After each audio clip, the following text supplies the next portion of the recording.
the water bottles were Disney branded. Had Disney characters on them. So there was like 6 different Disney characters on these metal water bottles that were sourced from New Zealand. And they said New Zealand water on them.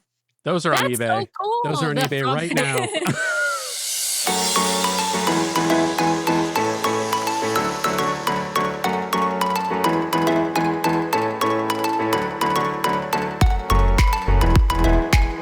Welcome back, everybody, to this week's live episode of the DCL Duo podcast, brought to you by My Path Unwinding Travel and also our good friends over at the DCL Magazine. If you have not already subscribed, please head over, show the DCL Magazine some love. Just browse over to dcl-magazine.com. That's dcl-magazine.com, and you can subscribe to the DCL Magazine. You can also subscribe to the WDW Magazine, the DLR Magazine.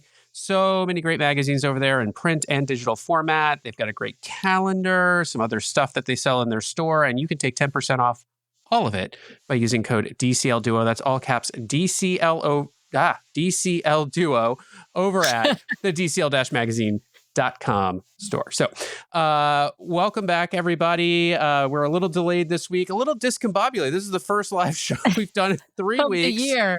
And we're fresh off of being back from Aulani. This has been a re-entry unlike any other into the real world after spending 2 weeks in paradise. And I suspect you know who we're missing tonight is fan number 1 and the number 1 fan. She's watching. She's in a hotel in near Cincinnati, and she's watching. Hi, Tracy. I know you're Tracy. Watching. Yes, yeah. We spent 2 weeks with Tracy and Michael at Aulani and had a fabulous time. So aloha to them. They are on their way down to Florida for like several months. So moving to the Magic. I mean, not moving permanently to the Magic, but temporarily relocating to the Magic. That doesn't sound as fun. But anyway, we want to start off tonight's show with a bit of news coming out of Adventures by Disney. They made some pretty significant announcements this week on Monday. We have them over on our Instagram account too, and you can find more information about these over on the Parks blog. But briefly, they are revamping or adding to their Rhine River Cruise itinerary. And for those of you who don't know, Adventures by Disney is kind of the luxury land, guided travel product from Disney. They do some river cruises in partnership with AMA Waterways, which is a higher-end river cruise line over in Europe. You may recall from prior shows, we've done a river cruise. And of course, podcast version 2.0 cruise is coming up this summer on AMA Waterways with Adventures by Disney. We're going to be sailing Holland and Belgium itinerary, but Adventures by Disney has added some things. There's still room. There's still room on that itinerary. Yes. Reach out to My Path Unwinding Travel. Yes, reach out to My Path Unwinding Travel. I think we got like 10 rooms on board currently. So if you've been looking to branch out, try river cruising for the first time, come with us. We can't claim to be experts, but we have at least done it before.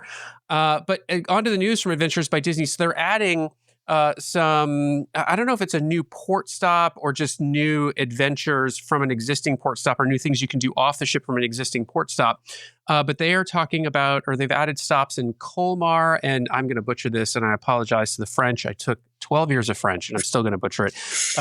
Eguisheim, which both of these stops are just picturesque cities in France, I believe, both of which then inspired Beauty and the Beast. So they are kind of giving you this fairy tale moment off of your river cruise to see some of the cities and sites that inspired Beauty and the Beast.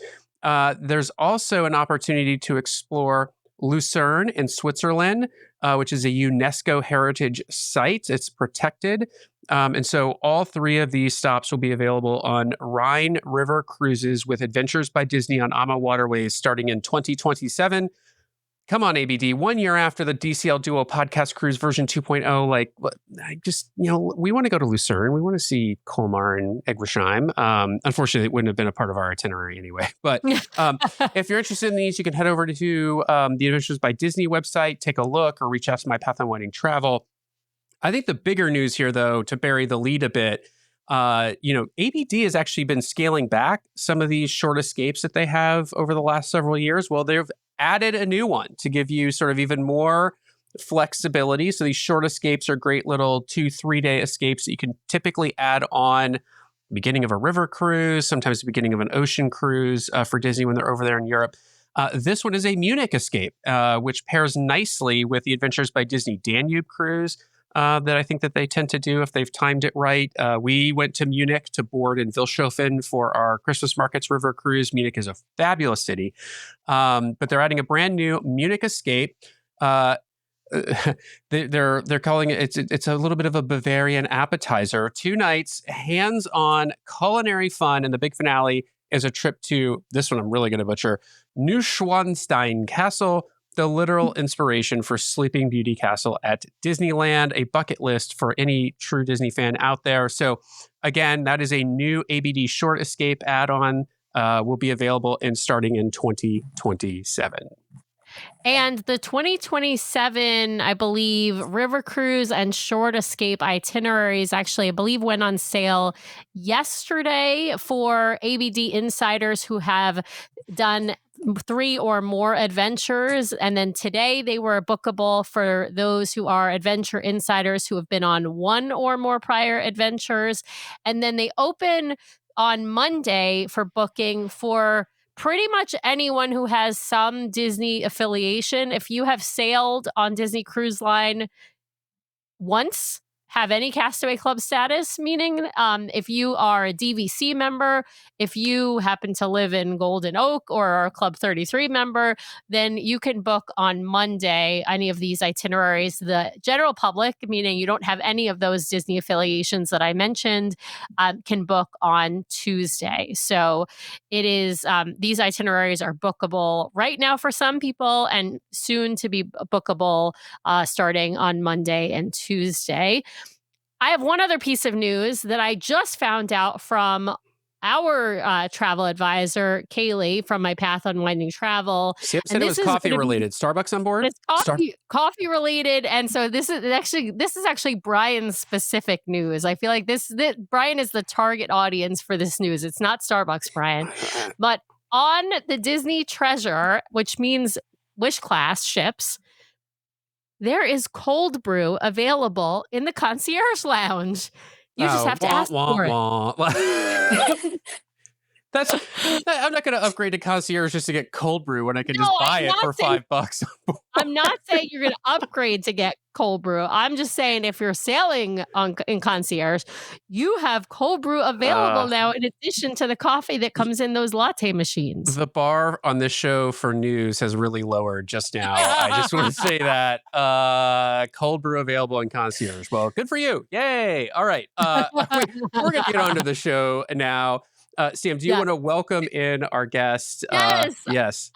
I'm super excited to welcome today's guest, June, to the show.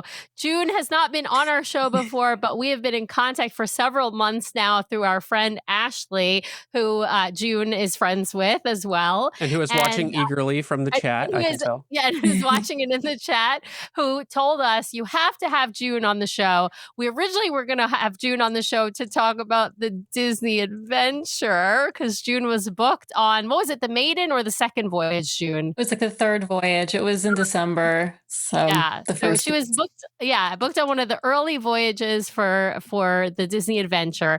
Now, of course, June, you had to pivot. So we're going to talk today about what you pivoted to. But before we do that, we got to talk about your Disney background, your Disney cruising background. You've got a blog and an Instagram and a website, all the Vacation Mouse, dedicated to, of course, all things Disney. Tell us, when did you start vacationing with Disney? When did you start the blog? How did you get into this? Yeah. So I've been vacationing with Disney most of my life. The first vacation I had in Disney was 1975 or 76, and grew up with my parents going every few years and went with friends. Pretty much been going my whole life, but really took off with my daughter after she was born. I have one daughter, she's now 19, and she shares my Disney fandom. And once we started going to Disney, that's all she wanted to do. She is a diehard Disney fan. So so all in all, I think now I've been on about 50 Disney vacations. I've also been to over 40 countries. So my blog is about Disney, but it's also focused internationally on international parks, international vacations. And that's one of the great things about Disney is that it kind of grows with you. When my daughter was little, she just wanted to go to the parks until she did the cruises. And then she wanted to go on cruises too. And Alani vacation was like famous because she cried the day we had to leave Alani because she did not want to go. But then as a teenager, she got really interested in international travel. And so then I had done a lot of international travel before I had her. I kind of paused that and did what she wanted to do for many years. And then when she wanted to do that, we started, venturing out to ABD and to Disney cruises internationally and going to the parks internationally. So that's, there's always to explore in the world and more ways to explore it with Disney. Love that. Love that. Well, tell us, you originally had booked the adventure. Obviously, that got delayed. Did you rebook the adventure at all, or did you just say, "Oh, you did"? Okay, nice. And I'm so excited about my rebooking. Now, you got that 50% off. Yes. Did you use the 50% off? I got to ask, because this is important strategy stuff, you guys. Did you use that 50% off on your new adventure booking, or did you use that 50% off on something different? I used it on the new adventure booking. I used it to book concierge for the first time. And our room plus balcony for my daughter and I on our adventure sailing is over 1,200 square feet. So I am very excited. If you flash up a picture of the adventure, I can show you our room on the back of the boat. It's one of these like wraparound balcony rooms on the back of the boat. But that 50% off, because honestly, the adventure is not an expensive ship to sail on.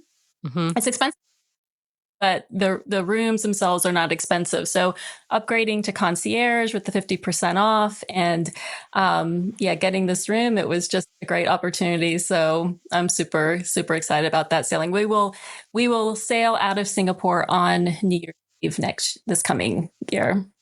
Awesome. Awesome. Well, that's a great strategy. The reason I asked that question is because of exactly what you said.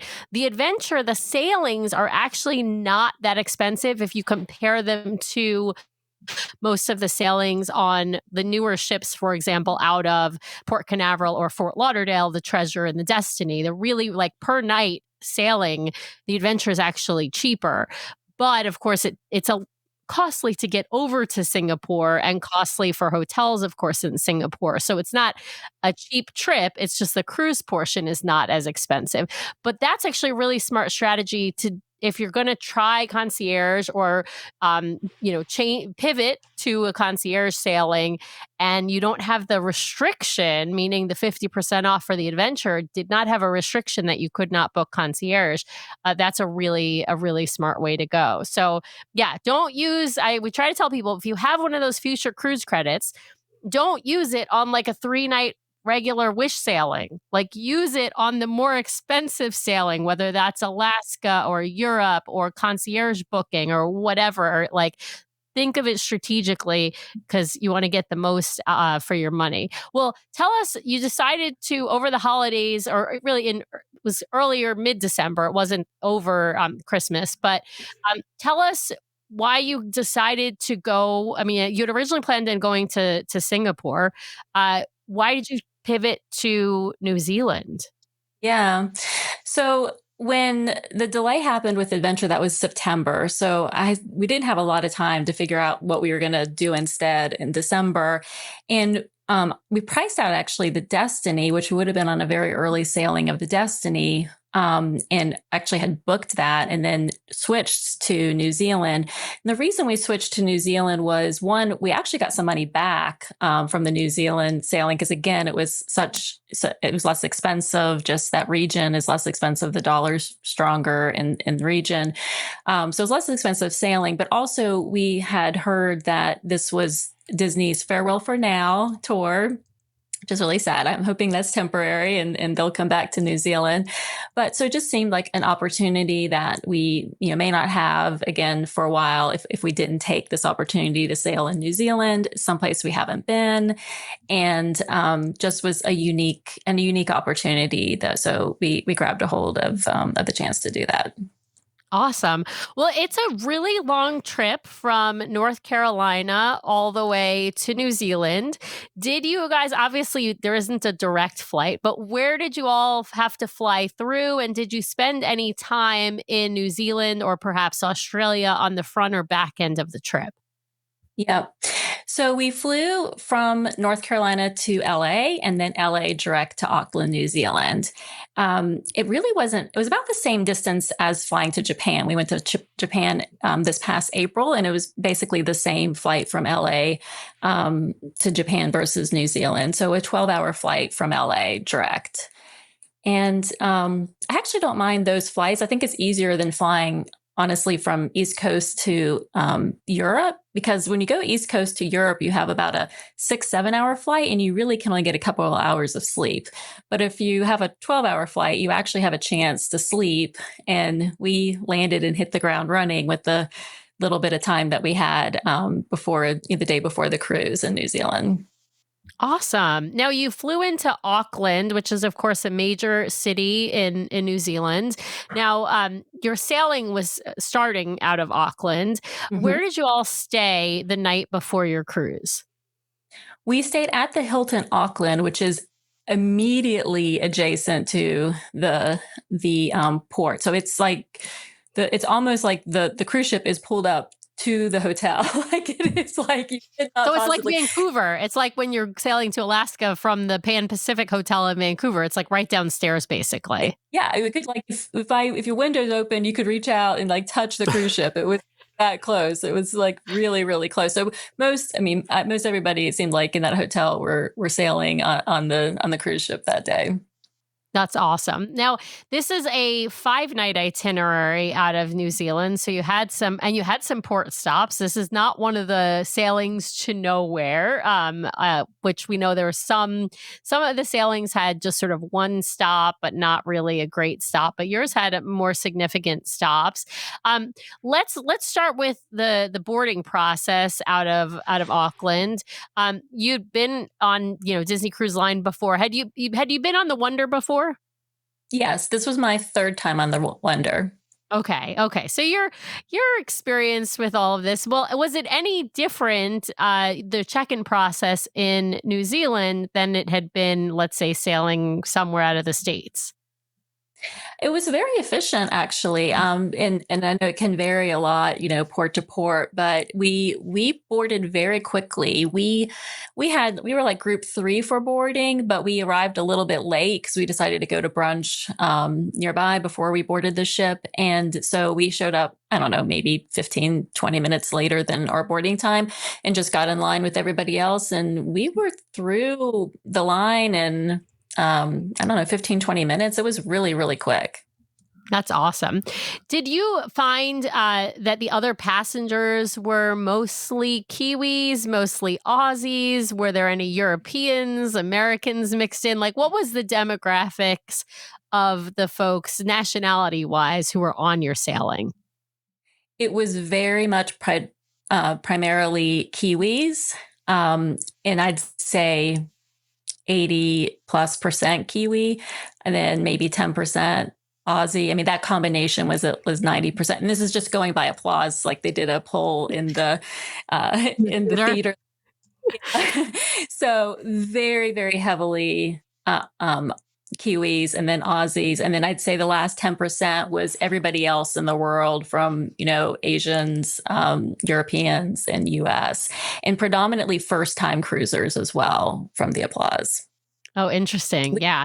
I think a lot of those sailings over in Australia and New Zealand end up being first-time cruisers, and also predominantly Aussies and Kiwis, depending upon where they're sailing out of course, because they've only had the ship there for, this is its, third season, but still only for a few months. And it is, as you mentioned, the US dollar is strong over there, but that means that their dollar is weak in comparison. And so this is an expensive proposition for most folks over there. I do think that also has something to do with maybe why Well, they're not returning there immediately. and air travel from the US right now is very expensive generally. So even if the dollar is strong, like you can book a cruise someplace else and save a ton of airfare money. So yeah, it's a hard market for them, I think, right now. So yeah. Yeah. Well, let's talk about how full this sailing was. Like, was it? I mean, this is December, so it's holiday time. It's their summertime, which is obviously a unique thing because for us here in the States, it's winter time, and they do barbecues for Christmas, not snow. But yeah, how full was the sailing? It actually, I think it was pretty full from the theater and the dining rooms and the pool. It seemed full. Now, there was a lot of availability when I booked, though, and we didn't book that far out. So I do think there was a lot of last minute bookings. I don't know how much it was discounted later, because to your point, the New Zealand dollar is only about 60 cents to the US dollar. So it was very expensive. And what was empty was like Palo. We went to Palo for lunch and dinner, and there was maybe 10 tables seated in Palo at both of those meals. Wow. Also, we were offered a discount at the spa that I've never been offered before. I think that even the merchandise, like I was showing off my Spirit jersey that I got unique to the cruise, and I lined up with a lot of other people when the stores opened, wanting unique New Zealand merchandise, and there was a lot of it. But most of the Kiwis left the store not buying merchandise, and I heard them saying, and talked actually to our table mates at dinner who were Kiwis about they just were really shocked by how expensive things were. So, I mean, being mostly first time cruisers, though, they're going to be less likely to do upgrades as well, right? They want to do all the rotational dining. They don't want to miss out on all those experiences. So I'm sure that played into it as well. But there definitely is an aspect of the cost of the Disney cruise in a country that has a lower currency rate. Yeah. Well, and that's an interesting point. Even Palo brunch, if you think about it, I mean, we love it. Obviously, you love it. You did it. But it's one of those things where it does take a big chunk of your day, right? It's going to be at least an hour and a half to 2.5 hours of brunch, depending upon how leisurely you like to take it. And for Kiwis who maybe this is their only opportunity to sail on Disney Cruise Line, maybe they're more interested in hitting up trivia and bingo and the water slides and the pool deck and, all the different activities on board, and aren't going to want to take a 2-hour plus, chunk out of their day specifically to do brunch, even if that means they're not going to miss a rotational dining. And I will tell you, that's what I tell people who are first time cruisers in general, right? Like if you're a first time cruiser and you are not sure if you're going to do this again, and you want to experience a ton of the ship, especially on a shorter sailing, which 5 nights I'd say is a medium length sailing. I wouldn't call it a shorter length sailing, but I tell people, don't book these extra things. Don't book the spa appointment. Don't book the Palo brunch or the Palo dinner or Remy dinner. There's always time to spa, Sam. There's always time to spa. Well, I mean, listen, for people who love the spa, book the spa. But if you're like on the fence about booking these extras that cost extra money, like Right. drink tastings and things like that, especially for first timers, I say like, hold off. Don't book these things. If you do a second or a third cruise, maybe book them then. There's also like Palo brunches like Jello. There's always room for Palo There's always brunch. room for Palo brunch. That's actually the most inept analogy I could make, because I don't think Palo brunch is at all like Jello, because there is usually not enough room for Palo brunch. But yes, yeah. Yeah. I'm curious, June, sorry if you mentioned this up front, but I was trying to see if I could fix this technical issue that people seem to be having with our YouTube feed tonight. Did you just go for the cruise, or were you there post cruise for a while too? We did a full day pre-cruise, and then we did 3.5 days post-cruise. Okay. Which I'm really thankful for, because kind of spoiler alert, we had 2 major stops on our cruise, and one of those didn't happen because of weather. Disney could not dock at the port. So we spent a lot of time on the boat longingly looking at the country of New Zealand in the distance.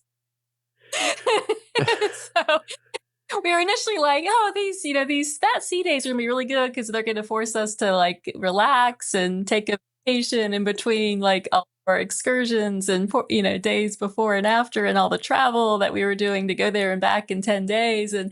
But yeah, we got a lot of relaxation. So, Did the weather end up impacting the sea days as well, or was it generally good weather for the sea days? yeah, there were people on the pool deck every day, though to us it was a bit chilly for being on deck. So we got the rainforest length of stay package, which I loved, and the sailing was only worked out to about $20 a day, which was like a no-brainer. Oh, yeah. So that was great. We made good use of that. But people were out in the pool. But the climate in New Zealand is interesting because the two islands, there's a North and South Island, and about the size of Colorado, but the climate's very different between the North and South Island. So the island is the warmer island. That's where we sailed out of in Auckland, and it was averaging about 75 degrees a day while we were there.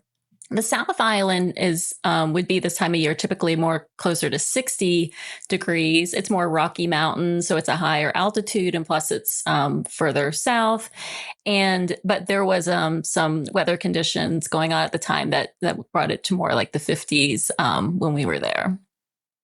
That's a bit of a bummer because you've left winter to go to summer, and then you end up experiencing, I don't know, fall instead of summer, I guess, right? Yeah. Like I don't think of 50s as the winter, but yeah, I think it's definitely fall-like conditions. Let's talk about the two ports you were supposed to go to, and then which one did you actually get to go to, and which one was the one that was canceled?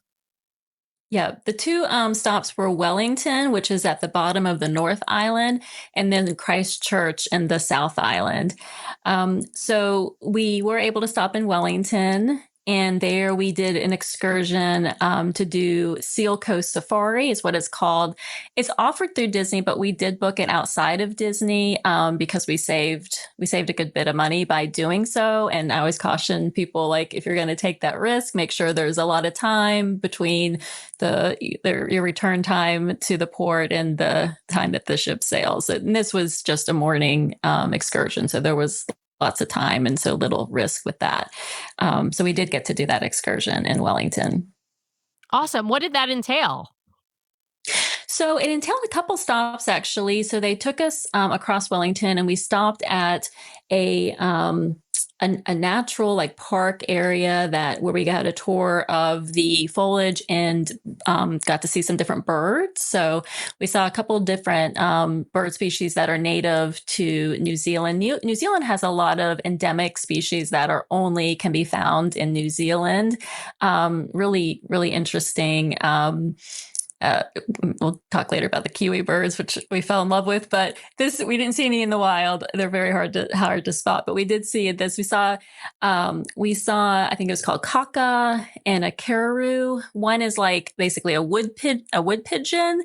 It's like a large pigeon, but it's more colorful than our pigeons, and like, I don't know, like 4 times the size of a city pigeon. So, oh my goodness. Wow. And then the other is like a parrot, but it's predominantly black. So it's like black and different muted colors and large, more like the size of I don't know, a cockatoo or something, like much larger than you would think of a parrot being. So we got to see those in the wild just by chance, and also like learned about the native plants and things. And then we went on to see the seals, and that was interesting because it was a sheep farm. So New Zealand has a lot of agriculture, of agriculture. As a result, the food there is phenomenal too. Everything is local, like like only within, basically, if you lived in Colorado and all of your meat and vegetables came from Colorado, like that's the kind of food you eat in New Zealand. It was amazing. So tons of it was hilly with tons of sheep, and we saw dogs herding sheep, and on our way to this coastal area where we could see the fur seals in their natural habitat. And in the ocean, and they're big. They're like 7-8 foot fur seals community. Oh, that's so cool. Oh, I'm jealous. That sounds amazing. Now, with the sheep, did they have like, I don't know, sweaters and stuff you could buy in that area? Murano wool is sold there everywhere. That's the Murano sheep is predominantly what they raise in New Zealand. And they mentioned a brand of wool. It's escaping me right now, but a large portion of it comes just from New Zealand. So yes, many sheep, which they're adorable. They also love lamb in New Zealand. They love, yes. I just actually saw, I saw served up like a New Zealand lamb producers commercial the other day that was a riot, but yeah, they love to eat lamb in New Zealand. So yeah, it's exported widely from New Zealand as well. And there's also a lot of cattle and even deer. We saw paddocks full that they raise for meat. And somebody I met on a tour said that they had venison there, and it was absolutely delicious. And I said, I guess it tastes different when it's grass fed than living off of McDonald's trash. So true. So true. Are you listening to our show because you want to make the most out of your next vacation? Great news, the fabulous team over at My Path Unwinding Travel can help guide you so you don't miss a thing. Their team of professional travel advisors are caring, knowledgeable, and experienced. It's why we use them to book our own travel. My Path Unwinding Travel is an authorized Disney vacation planner, which means they are recognized by Disney for their expertise and service. They have sailed on all the Disney ships, including in concierge, visited the theme parks, adventured with Disney, relaxed at Aulani, and so much more. Whether it's a Disney cruise, a theme park vacation, or Adventures by Disney, or if you are looking to expand beyond the mouse, My Path Unwinding Travel will elevate your next vacation planning experience. Even if you have already booked, reach out for a complimentary consultation to make your vacation even more magical. Ready to talk to the experts? Head over to mypathunwinding.com/DCL Duo or email dclduo@mypathunwinding.com so they know we sent you their way. Thanks, My Path Unwinding, for sponsoring today's show. Now back to the episode. Did you get to have any like New Zealand specific food on the cruise? Like, did they try and so on Disney Cruise Line, when they're sailing in certain regions, right, they try to bring in some, like in Alaska, they'll be like, oh, we're gonna have some Alaskan halibut, some Atlantic salmon. Yeah. Yes.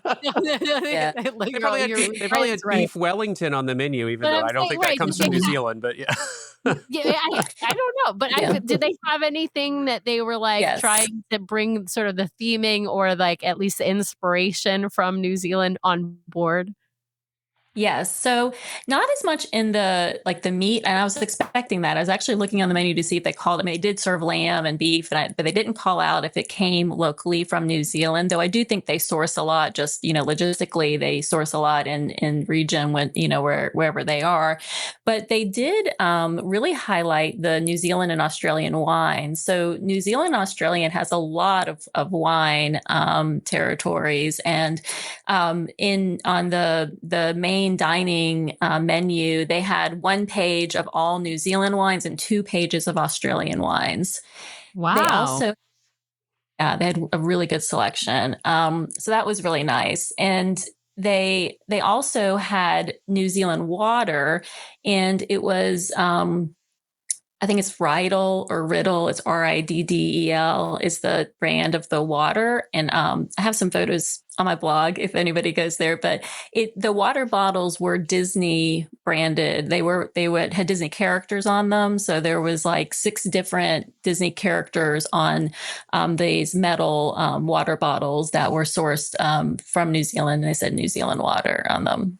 Those are on eBay. So cool. Those are on eBay right now. Well, here's the thing. In the US, they've got Dasani metal water bottles or sometimes cans, depending upon what's available, usually the bottles.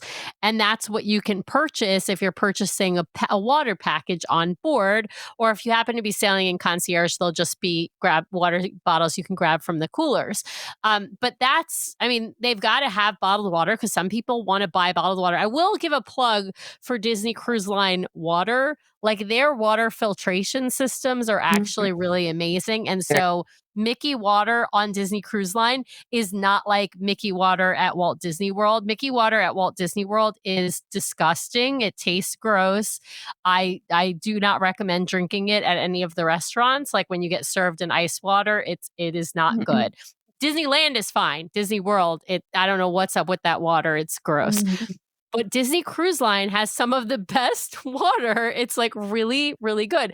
But I mean, if you want a bottled water, it's kind of more fun to have one with a Disney character and on what's it. the most impressive about so back in the catalog, not too many episodes ago, we did a whole show about the engineering space and all of the water reclamation stuff they do. They produce 99% of their own water on board from seawater. So yeah. It's really good, but that's so fun. I kind of love that but you're right. They have to source the stuff locally because once they cross the Pacific to get to New Zealand and Australia for the season, they're there for 4 months. They are not flying all their food and water and other things like to across the Pacific Ocean. They are sourcing locally. So things like Mickey ice cream bars, they do not tend to have them on these New Zealand Australia sailings after the crossing. They run out of either on the crossing or shortly after. They'll have Magnum bars, those ice cream bars instead, right?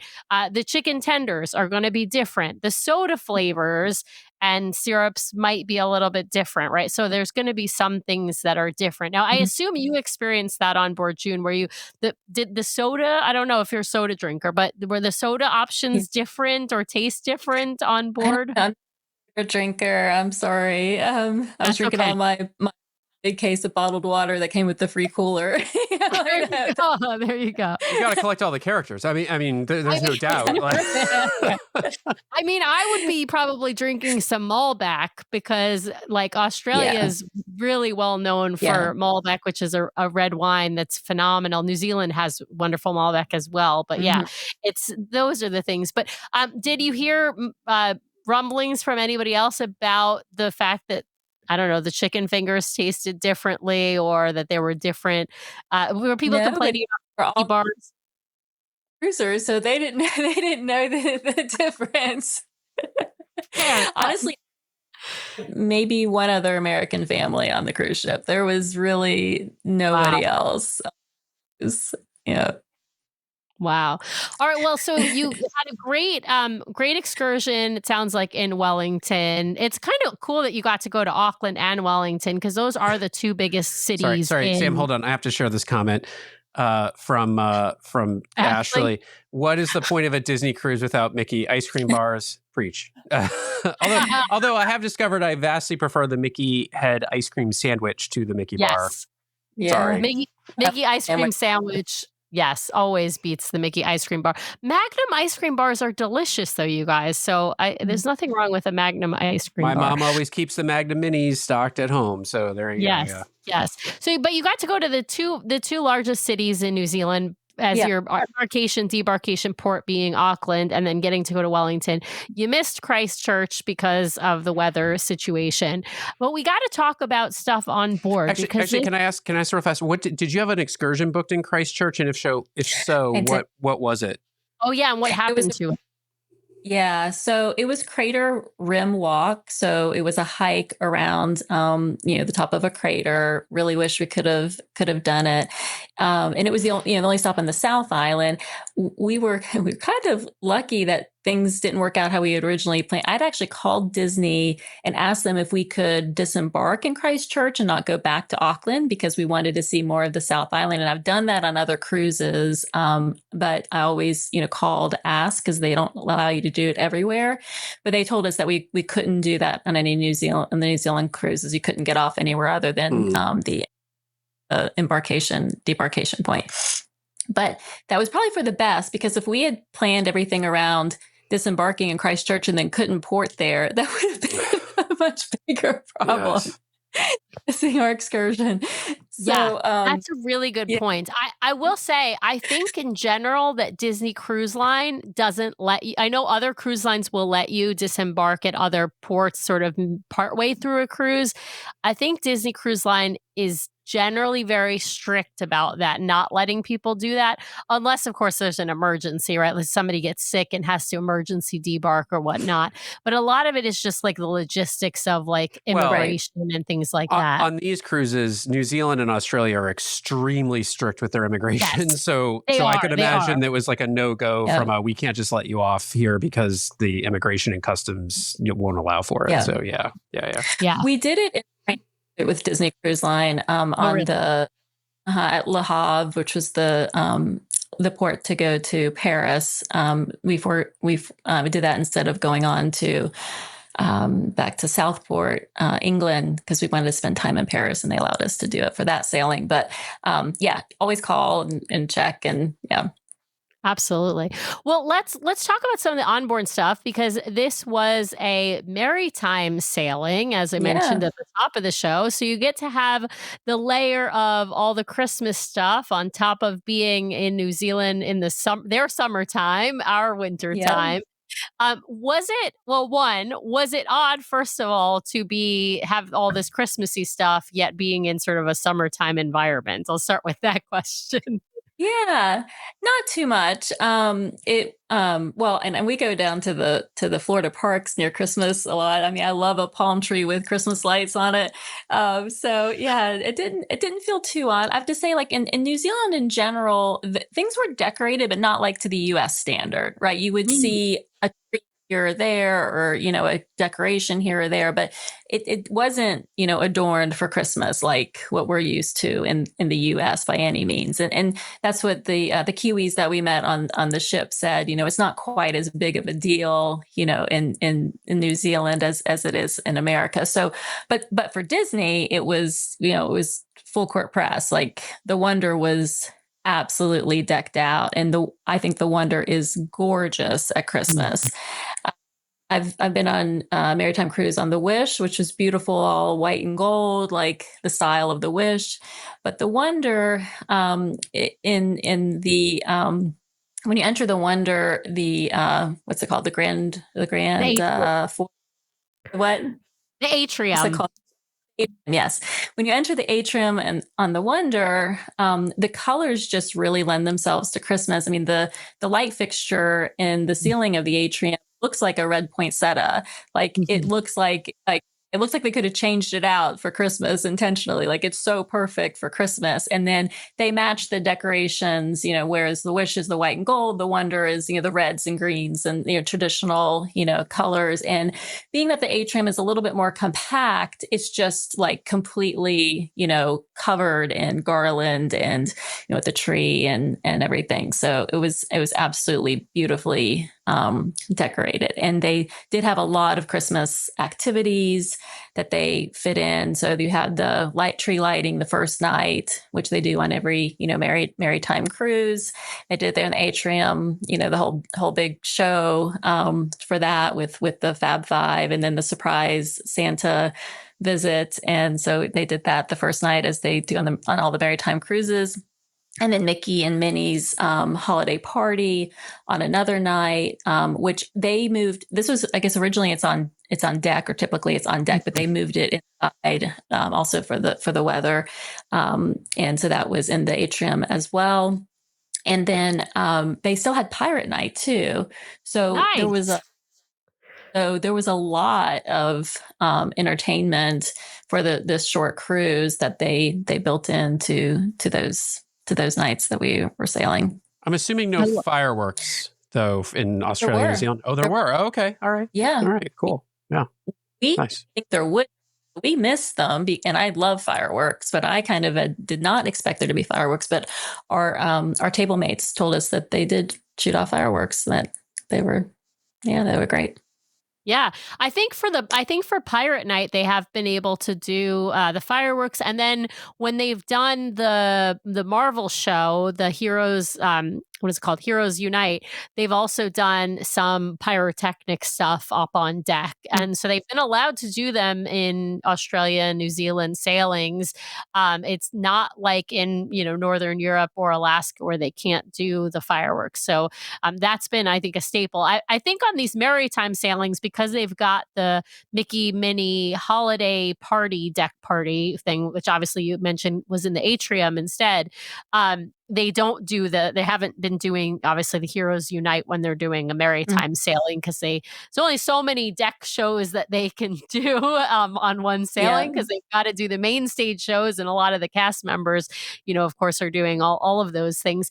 I'm curious, were those events like the deck parties or atrium parties, I'll call atrium/deck parties, and other entertainment like the Christmas tree lighting and the shows in the theater, were these things heavily subscribed? Were they packed full? I'm Absolutely. guessing, yeah. Absolutely packed full, just as packed as any Disney cruise. Even the Jack Jack diaper dash, you wouldn't, and they kind of promoted that a little bit. They gave that a little press before it happened, but being so many first time sailors on the cruise, you wouldn't know if they would know about how popular that is and everything. But and decorations on door. I mean, there was tons of. I mean, the majority of the doors had decorations on them. A lot of fish extenders. I mean, all of that. There was a lot of that on the cruise ship, which was, I guess, a testament to social media that everybody knew like what to do. Absolutely. I was going to ask, did you join a Facebook group for this sailing? And if so, like, how active was it? Yeah, I didn't find one for this particular sailing, but I was on a like a Wonder, New Zealand Australia Facebook group, and it was fairly active. Yes. So yeah, it's funny though. I did try to find some YouTube videos ahead of, and those were pretty sparse of any YouTube videos on these sailings from prior years. But there was a Facebook group. Fewer burgeoning careers as a YouTuber in the New Zealand, Australia market, or an underserved market. So move over there, get a camera, and you're good to go. Yeah.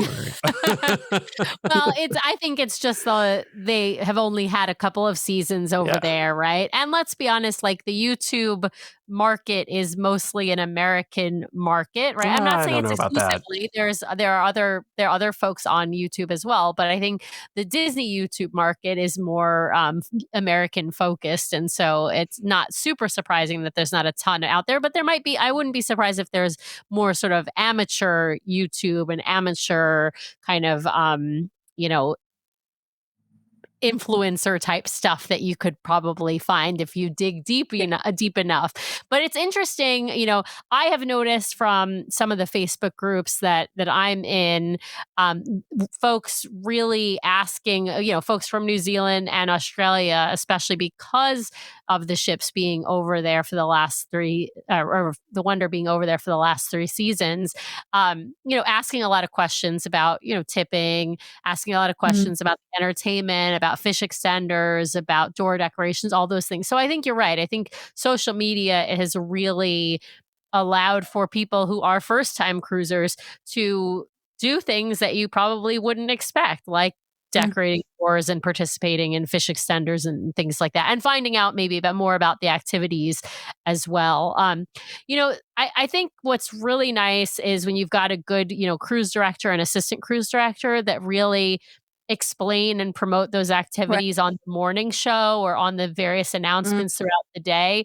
And I'm guessing that those were probably a little bit more explanatory. And more, sort of giving more explanation of what the events were so that first-time cruisers could actually know what they were getting into before they decided whether to attend. And for example, Jack Jack's Diaper Dash is a great one. So I love that. Ashley's asking a question that I would love to ask. When you talk to the crew members, the cast on board, did they comment about how they liked being in Australia, New Zealand, like either negative or positive? I mean, my guess is they're probably going to most guests speak positively Right. about the experience. But of course, we know that from talking to cast in the US, we know that their tips are not as good when they're over Exactly. in those places. I'm curious, did you talk to any of the cast members and get any a feel for any of that? But if the cruise Yeah. is primarily Australia and New Zealanders, they're not going to tell them, well, we don't like being here because Well, you don't no, but tip they us. might tell an American. Right. They might Yeah. tell an American Yeah. the truth.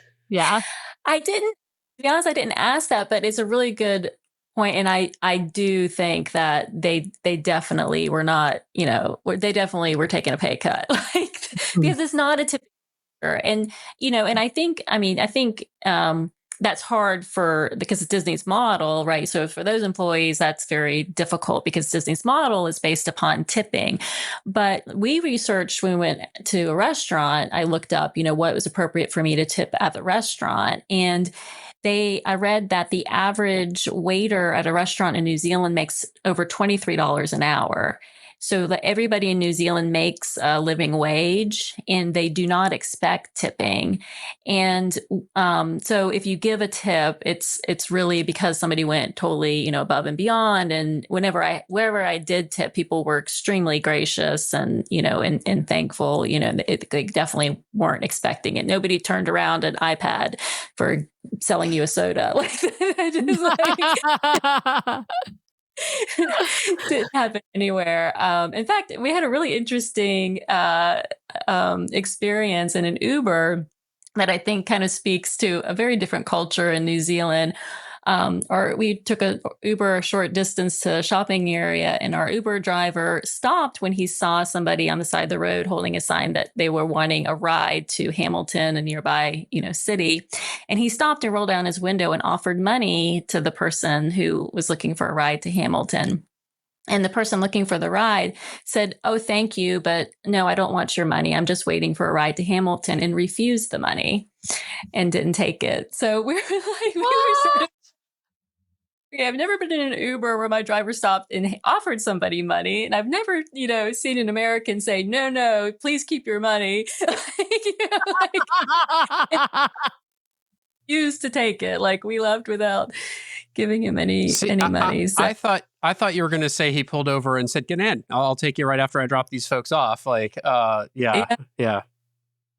It was, but it was, uniformly, like, probably, and as I mentioned, I've been to over 40 countries. I think it was probably the safest place I've ever been, the most trusting. Like, when we flew domestically, nobody ever checked our ID. Both directions. We flew round trip. We never had an ID check. We went through security and they pulled my bag for security check. And I remember that I had one of those metal water bottles, like half full. And I said, "Oh, I'm so sorry. I forgot that I had a water bottle in there." And the TSA checker said, "Oh, love, you can have a water bottle on domestic flight." They pulled my bag because of my binoculars, which were very compact and could They be couldn't like tell what it was. So yeah, it was. In our luggage, we left our luggage at our hotel during the day 'cause we were flying out at night. We went back halfway through the day to get our phone chargers because our phones were dying.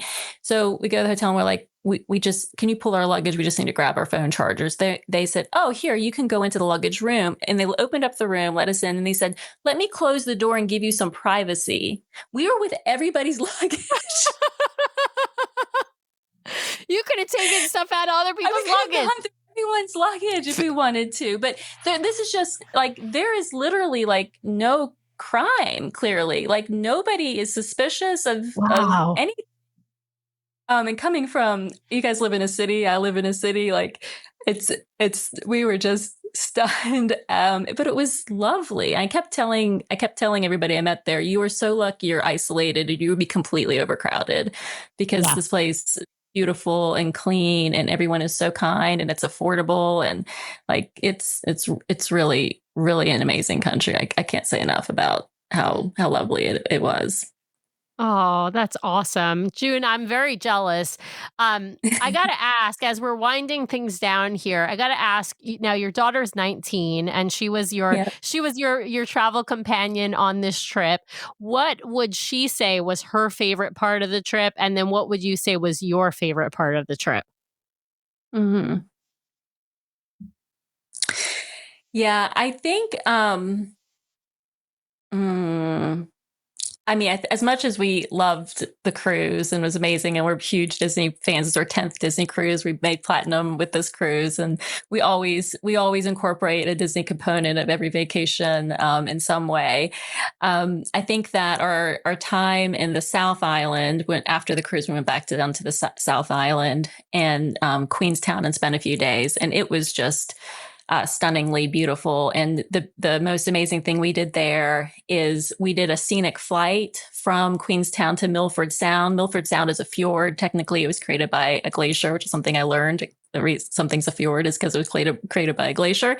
And we flew over 4 mountain passes and flew over the tallest waterfall in New Zealand, which is over 2,000 feet tall, and it's inaccessible from a car and difficult to get to by foot. But we were able to see it, from the airplane, and then went to the Sound and did a little cruise to all around all the waterfalls in the Sound, and it was just stunningly beautiful. And it's just an amazing country, because you have sort of the South Island with those rocky mountains and those fjords, and then the North Island looks like Scotland or Ireland with just rolling green hills and pastures. And so again, the state of Colorado, but it feels like you can see an entire world in that state of Colorado. That's amazing. That's Well, incredible. Ashley is teeing up the softball question and I think foreshadowing the answer here in our chat, which is, what is your next Disney adventure? Yeah. Oh, Ashley, she and I are both doing South Africa ABD this year. We're going, Heather and I are going in May, and Ashley's going in July. And a little bit, ours is an adult only trip. And Ashley's going early, I think, a couple days before her trip. We're not going early, but we're staying after our trip to go to Victoria Falls in Zimbabwe. So we're super excited about that in May, and then obviously the adventure to close out the year. Nice. Amazing, June. Well, we can't wait to follow along on your adventures. Why don't you tell folks where they can follow along? I know you're the vacation mouse, but tell folks if they want to follow your adventures, Disney and otherwise, where are the best places they can do that? Yeah, so I am the Vacation Mouse. The part's important because there's some similar names out there. So the Vacation Mouse on Twitter, I'm sorry, not Twitter, on Facebook, on Instagram, and on the internet. My website is The Vacation Mouse, and my blog is on the website at thevacationmouse.com. Excellent. Awesome. Excellent. Well, follow me for our next adventure. Well, we definitely will. If we're not already, Sam controls most of that stuff. We're already great. following Good job. on Instagram. Way to go, Chief Marketing Officer. So, June, it has been fabulous to have you on the show. I actually would love to have you back to hear about your adventures by Disney, so we can compare and contrast your experience with that of the Ashley Norton. Ashley, so would love to have you back. That's a great idea, because we'll do the adult only version and the family version and find out the differences between the two. Yeah. So we'll have to have you back for that. For everyone out there who hung with us despite some technical difficulties with the stream over on YouTube, thank you for hanging out with us. Of course, this is also going to be available out on the podcast channel. I may also see if I can upload the video from this over to YouTube, so there's a better quality video out there for folks to watch. But in the meantime, we will be back on a Monday night, our regular time slot, 5:30 p.m. Pacific, 8:30 p.m. Eastern, with the Abneys talking about taking their kids on their first Disney cruise, if I understood Sam's notes correctly. Right. And for those who don't remember, they are both former cast members from Disneyland. And Robbie was friends with Captain America and smoldering Flynn Rider. And so you will get to hear from them. They've been on cruises, of course, before, and Robbie was a cast member on Cruise Line, but you will get to hear about their kids' first experience. They have 2 little ones with a 3rd one on the way. I know we had someone on. Did Robbie give us the smolder? I feel like we asked him. He did. Yes. He Okay. gave us All right. the smolder. There is a video or a picture, actually. I don't know if we were doing video at that time, but there is a picture of him giving us the smolder, and it's hilarious. Well, we might have to bring that. We might have to bring that live next week. I got to remind folks also, if you see like promotional materials from Disney Cruise Line with Captain America on it, odds are that that's our friend Robbie, because he was like that's one of Captain first. America, Sam. It's Captain America. Do not spoil it. It's Captain America. All right. Well, thanks everyone again for hanging out with us. Thank you, June, so much for spending some time with us this evening and sharing your fabulous experience with our audience out there. We will be back, as I said, and for now, we will just say, see ya real soon.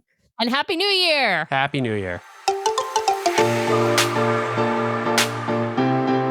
Well, thanks to everyone out there for listening this week. We really, really appreciate it. Be sure to subscribe to the podcast so you can keep getting great content from us every week. In fact, twice a week we publish shows. So be sure to hit the subscribe button to get all of those great episodes. And if you want to watch us live, we have a live show now every week, Monday nights, 5:30 p.m. Pacific, 8:30 p.m. Eastern over on youtube.com/DCL Duo. So be sure to head over and check that out. If you want to help support the show, be sure to hit those 5 stars on Apple Podcasts. And if you leave us a written review, a 5-star written review, we will read it at the top of one of our main episodes, so please head over there and hit those 5 stars. Of course, you can also help support the show by supporting our fabulous show sponsor, My Path Unwinding Travel. If you want to book your next Disney vacation, head over to mypathunwinding.com/DCL Duo or email them at dclduo@mypathunwinding.com so they know we sent you their way. If you've got questions or you'd like to connect with us, the best way to do that is to head over to dclduo.com. It's got links to all of our things, full catalog of the podcast episodes, including a searchable catalog for the podcast, links off to our vlog, a link to our Etsy store where we sell some fun fan-inspired magnets, link to our Patreon if you'd like to help directly support the show each and every month. Just head over to the website or patreon.com/DCL Duo. Also has a way for you to sign up for our Substack newsletter that we're hoping to start really pumping out monthly here at least, and a few blog articles that we've written. So DCLDuo.com is the best way to connect with us. You can also, of course, email us at info@DCLDuo.com or reach out to us on our voicemail line at 402-413-5590. That's 402-413-5590. The DCL Duo podcast is not affiliated with Disney Cruise Line, the Disney Company, or the Disney family of theme parks. The views expressed on the show are solely those of the individuals on the podcast and in no way reflect the views of the Disney Company or Disney Cruise Line. If you have questions about a Disney cruise or a Disney vacation, please contact the great folks over at My Path Unwinding Travel or Disney directly or your own travel agent. Thanks again for listening, and we'll see you next time for another fabulous adventure with the DCL Duo.